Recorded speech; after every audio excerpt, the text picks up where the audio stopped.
অন্নপূর্ণা ভান্ডারের স্ট্যাটাস কী করে চেক করতে হয় প্রত্যেকেই জানেন। আপনি যখনই স্ট্যাটাস চেক করবেন, অনেকেই স্ট্যাটাস চেক করে আমাকে স্ক্রিনশট শেয়ার করেছে, আপনার অ্যাপ্লিকেশন আইডি থেকে শুরু করে আপনার নাম, কবে জমা করেছেন, সমস্ত ডিটেলস। কিন্তু এখানে দেখতে পাচ্ছেন যে আন্ডার ইনকোয়ারি রয়েছে অনেকেরই। এর পাশাপাশি কিন্তু অনেকের রিজেক্টও হয়ে গেছে, আবার অনেকের কিন্তু প্রসিড দেখাচ্ছে। তো যাদের যাদের আন্ডার ইনকোয়ারি রয়েছে, তো তারা অনেকেই টেনশন করছে যে আমাদের তাহলে টাকা ঢুকবে কি ঢুকবে না। তো এক্ষেত্রে আন্ডার ইনকোয়ারি যাদের যাদের এসেছে, আমাকে অনেকে স্ক্রিনশট শেয়ার করেছেন, আপনি ভিডিওটি দেখছেন, আপনারা যদি এসে থাকে কোনো রকম চিন্তা করার প্রয়োজন নেই, আপনাদের ওয়েট করতে হবে। ইনকোয়ারি হচ্ছে, ইনকোয়ারি হওয়ার পর কিন্তু স্ট্যাটাসে আরও চেঞ্জেস চলে আসবে। যদি আপনি যোগ্য হয়ে থাকেন তাহলে আপনার ব্যাংকের অ্যাকাউন্টেও টাকা ক্রেডিট হয়ে যাবে। ঠিক আছে, আমি আপনাদেরকে আরও স্ক্রিনশট দেখিয়ে দিচ্ছি। এখানে দেখতে পাচ্ছেন তার যে অ্যাপ্লিকেশনটা, এখানে দেখুন কি দেখাচ্ছে, অ্যাপ্লিকেশন রিজেক্টেড। আবার অনেকে কিন্তু পেমেন্ট ফেলিয়ার দেখাচ্ছে। যদি আপনার পেমেন্ট ফেলিয়ার থাকে তাহলে আপনার ব্যাংক সংক্রান্ত সমস্যা রয়েছে, সেটাকে ঠিক করতে হবে। ঠিক আছে, আর যাদের রিজেক্টেড রয়েছে তারা কিন্তু অ্যাপ্লিকেশন লিখে এসডিও বা বিডিও অফিসে গিয়ে যোগাযোগ করবেন। আবার এখানে দেখুন তার কি রয়েছে, অ্যাপ্লিকেশন আন্ডার প্রসেস দেখাচ্ছে। ঠিক আছে, আন্ডার প্রসেস, এটারও কাজ হচ্ছে ধাপে ধাপে কিন্তু আপনাদের স্ট্যাটাসে চেঞ্জেস আসবে। এরপর যদি আপনি যোগ্য হয়ে থাকেন তাহলে রিজেক্টেড আসবে না, আপনাদের সরাসরি কিন্তু টাকা দিয়ে দেওয়া হবে। আর যাদের এটা দেখাচ্ছে আন্ডার ইনকোয়ারি, আপনারও কিছু করতে হবে না, আপনিও ওয়েট করে যান, স্ট্যাটাসে চেঞ্জেস চলে আসবে। ঠিক আছে, আর এবার যদি দেখেন যে আন্ডার ইনকোয়ারির পর আপনারটাও রিজেক্ট হয়ে গেছে, কিন্তু আপনি যোগ্য মহিলা, আগেও আপনি লক্ষ্মী ভাণ্ডার পেয়েছেন এবং যে ক্যাটাগরি রেখেছে এই অন্নপূর্ণা ভাণ্ডারের, সেক্ষেত্রে আপনার সেই সমস্ত কিছু ক্রাইটেরিয়া আপনি ফুলফিল করতে পারছেন, আপনি টাকা পাওয়ার যোগ্য, তাহলে আপনি এসডিও অথবা বিডিও অফিসে গিয়ে অ্যাপ্লিকেশন দিয়ে সমস্ত ডকুমেন্ট নিয়ে চলে যাবেন। বুঝতে পারছেন? এবার আরও আপডেট দিয়ে দিয়েছে, কারা টাকা পাবে কারা টাকা পাবে না সেটাও আমি আপনাদেরকে দেখিয়ে দিচ্ছি। তো আপনাদের কাদের কাদের স্ট্যাটাসে কী দেখাচ্ছে অবশ্যই কমেন্ট বক্সে কমেন্ট করে জানাবেন। ভিডিওটিকে প্রচুর পরিমাণে শেয়ার করবেন, সবাই যেন আপডেট সম্পর্কে জানতে পারে। দেখুন কি বলছে, অন্নপূর্ণা যোজনা, লক্ষ্মী ভাণ্ডার পেলেও অন্নপূর্ণা যোজনার 3000 টাকা পাননি, কারা যোগ্য এখনই জানুন। ঠিক আছে, এখনও কি আপনি 3000 টাকা পাননি, আবেদন করেছেন? অন্নপূর্ণা যোজনার 2টো কিস্তি বিতরণ সম্পন্ন হলেও এখনও বহু উপভোক্তা বঞ্চিত। মুখ্যমন্ত্রীর আশ্বাসের পাশাপাশি জেনে নিন কোন কোন কারণে আপনার লক্ষ্মী ভাণ্ডার প্রাপকরা এই প্রকল্পের সুবিধা থেকে বাদ পড়তে পারেন আর বাদ দেওয়া হচ্ছে। ঠিক আছে, আসলে কারণ কি? অন্নপূর্ণা যোজনা ঘোষণার পর থেকেই রাজ্য সরকার প্রকল্পটি রূপায়ণে গতি এনেছে। ইতিমধ্যেই 2টো কিস্তির টাকা যোগ্য উপভোক্তাদের ব্যাংকের অ্যাকাউন্টে সরাসরি পাঠিয়ে দেওয়া হয়েছে, যা প্রকল্প বাস্তবায়ন প্রক্রিয়া মসৃণভাবে এগোনোর ইঙ্গিত দিচ্ছে। এখনও পর্যন্ত কিন্তু প্রচুর মহিলা টাকা পেয়ে গেছে। ঠিক আছে, 2টো ধাপে কিন্তু টাকা দেওয়া হয়েছে। জুলাই মাসেই 1.25 কোটির বেশি উপভোক্তা উপকৃত হয়েছে। সাম্প্রতিক তথ্য অনুযায়ী শুধুমাত্র জুলাই মাসেই 1,30,00,000-এরও বেশি মহিলার ব্যাংকের অ্যাকাউন্টে টাকা জমা পড়েছে। ঠিক আছে, 1,30,00,000 মানুষ মানে মহিলারা অলরেডি এই অন্নপূর্ণা ভাণ্ডারের 3,000 টাকা করে পেয়ে গেছে। এবার এত বড় সংখ্যক উপভোক্তার কাছ থেকে একসঙ্গে টাকা পৌঁছে দেওয়া প্রশাসনিক দিক থেকে যথেষ্ট চ্যালেঞ্জিং হলেও সরকার তা সফলভাবে সম্পন্ন করেছে বলে দাবি করা হচ্ছে।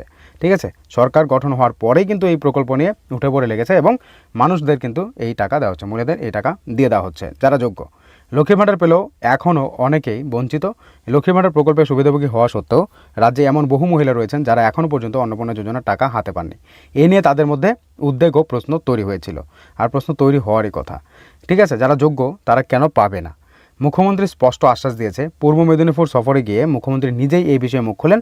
তিনি স্পষ্ট জানিয়ে দেন, প্রকল্পের জন্য যোগ্য বিবেচিত সব মহিলাই একদিন না একদিন আর্থিক সহায়তা পাবেনই, তবে গোটা প্রক্রিয়াটা সম্পূর্ণ হতে কিছুটা সময় লাগবে বলে তিনি স্বীকার করে নেন। আর এটা হওয়ারই কথা। ঠিক আছে, কারণ এত কোটি কোটি মানুষ অ্যাপ্লাই করছে, সমস্ত কিছু যাচাই বাছাই করতে হচ্ছে, যাচাই বাছাই করে তাদের বেনিফিশিয়ারি লিস্টে নাম ওঠানো হচ্ছে, এরপর তাদের জন্য বরাদ্দ হচ্ছে, তারপর টাকাটা দেওয়া হচ্ছে। তো বুঝতে পারছেন কতগুলো প্রসেসের মধ্যে দিয়ে গিয়ে তারপর আপনার ব্যাংকের অ্যাকাউন্টে টাকা ঢুকছে। আপনি আজকে আবেদন করেছেন, কালকে আপনারটা ভেরিফাই হয়ে যাবে এমন কিন্তু না। ভেরিফাই হবে, তারপর লিস্টে নাম উঠবে, এরপর আপনার যে লিস্টে নাম উঠেছে আপনার জন্য তো বরাদ্দ হতে হবে, বরাদ্দটা হবে, তারপর আপনাকে টাকাটা দেবে। এই কারণে কিন্তু এটা হচ্ছে। আর প্রত্যেককে টাকা দেওয়া হবে। দেখুন এখানে কী বলছে, স্পষ্ট তিনি জানিয়ে দেন, প্রকল্পের জন্য যোগ্য বিবেচিত সব মহিলাই একদিন না একদিন আর্থিক সহায়তা পাবেনই। সেটা কে বলেছে? সরাসরি মুখ্যমন্ত্রী শুভেন্দু অধিকারী নিজে বলেছে। বুঝতে পারছেন? তো আপনার যদি সমস্ত কিছু ঠিক থাকে, আপনি যদি একজন যোগ্য মহিলা হয়ে থাকেন, লেট হলো আপনি টাকা পাবেন।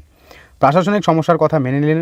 এত বিশাল সংখ্যক উপভোক্তার কাছে পরিষেবা পৌঁছে দেওয়ার ক্ষেত্রে কিছু কারিগরি ও প্রশাসনিক জটিলতা তৈরি হচ্ছে বলে খোলাখুলি স্বীকার করা হয়েছে। তবে এ নিয়ে আতঙ্কিত বা উদ্বিগ্ন হওয়ার কোনো কারণ নেই বলে বার্তা দেওয়া হয়েছে জনসাধারণের উদ্দেশ্যে। ঠিক আছে, কোনো রকম চিন্তা করার প্রয়োজন নেই।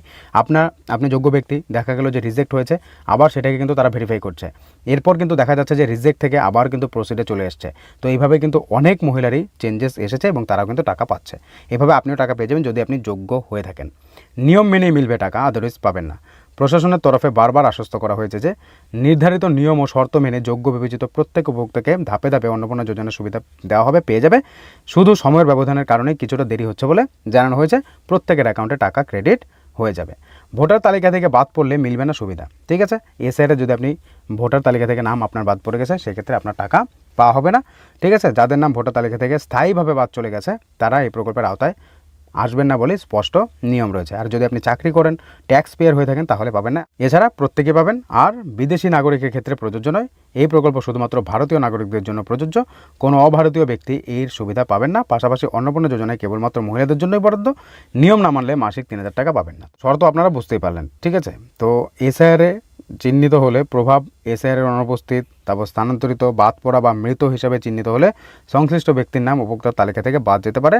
এছাড়াও ড্রাফট তালিকার প্রকাশের পর ডিলিশন, অ্যাডজুডিকেশনের মাধ্যমে নাম বাদ যাওয়া কিংবা ভোটার স্লিপ বিতরণের সময় এএসডিডি চিহ্নিত হওয়ার ঘটনাও প্রভাব ফেলতে পারে বলে জানা যাচ্ছে। ঠিক আছে, তো এই ক্যাটাগরির মধ্যে যদি আপনিও পড়ে থাকেন তাহলে আপনার টাকা পাওয়ার একটু সমস্যা হতে পারে। যোগ্যতার জন্য সুখবর অপেক্ষা করছে। উপরোক্ত শর্তগুলি পূরণ করলে বাকি সমস্ত উপভোক্তা নির্দিষ্ট সময়ের মধ্যে অন্নপূর্ণা যোজনার টাকা হাতে পেয়ে যাবেন বলে মনে করা হচ্ছে। প্রশাসনের আশ্বাস, প্রক্রিয়া ধীরে হলেও তা থমকে নেই, কাজ চলছে এবং টাকা ধাপে ধাপে দেওয়া হচ্ছে। এই মাসে যদি আপনার টাকা নাও ঢোকে, সামনের মাসে প্রত্যেকের টাকা ঢুকে যাবে। এই মাসের মধ্যে তারা কমপ্লিট করার চেষ্টা করছে, মানে সবাইকে টাকা দেওয়ার যে লিস্ট সেটা মানে ভেরিফাই করে তাদের বেনিফিশিয়ারি লিস্টে নাম তুলে বরাদ্দ করে তাদের টাকা দেওয়ার ব্যবস্থা করা হচ্ছে। এই মাসে টাকা না ঢুকলেও সামনের মাসে আমরা টাকা ঢুকবে। তো এই ছিল গুরুত্বপূর্ণ আপডেট। ভিডিওটিকে প্রচুর পরিমাণে শেয়ার করবেন, সবাই যেন আপডেট সম্পর্কে জানতে